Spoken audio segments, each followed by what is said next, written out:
병원 진료비 영수증 항목도 워낙 많고 용어도 어렵다 보니까 병원에서 달라는 대로 주긴 하지만 이게 맞나 의심스러운 분들 많을 겁니다. 그래서 지금부터 전해드릴 뉴스는 내 얘기일 수도 있으니 유심히 보시길 바랍니다. 먼저 한 대형병원이 진료비를 100만 원 넘게 부풀려서 받다 적발됐는데 더 받은 돈의 환급 통보마저 병원은 입을 닫고 경찰한테서 받았다는 어느 환자의 사례부터 보도합니다. 정신혜 기자입니다. 지난 2014년 가천대 길병원에서 어머니의 심장혈관 확장 시술비로 320만 원을 냈던 권모 씨. 경황도 없었지만 애시당초 병원비를 묻거나 따질 생각은 해보지도 못했습니다. 더 나와도 알 방법이 없는 거야. 일반인이 병원비 따지는 사람이 어디 있어요. 그런데 지난주 경찰에서 전화가 왔습니다. 길병원이 5년 전 병원비 중 17만 원을 돌려줬다 그러는데 받았냐는 겁니다.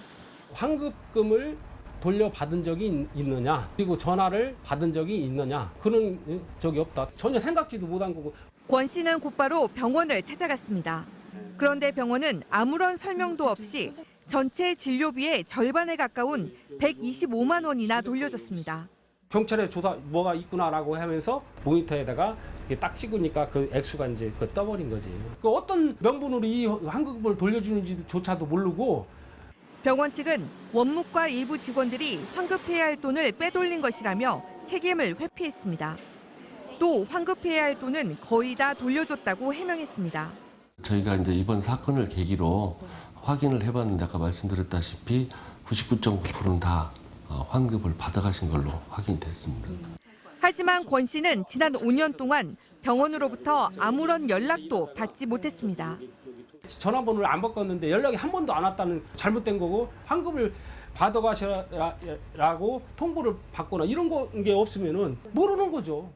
경찰은 권 씨와 같은 경우가 더 있을 걸로 보고 환자 8천여 명을 대상으로 환급금을 실제 받았는지 일일이 조사하고 있습니다. 1년 이상 오래도록 안 찾아간 돈을 대상으로 환자한테 돌려준 것처럼 전산 조작을 해서 현금으로 찾아서 가져간 거죠. 지금까지 원무과 직원이 인정한 횡령액만 2,600여만 원. 그러나 전체 환급금의 규모와 대상자는 파악조차 되지 않고 있습니다. MBC 뉴스 정신혜입니다.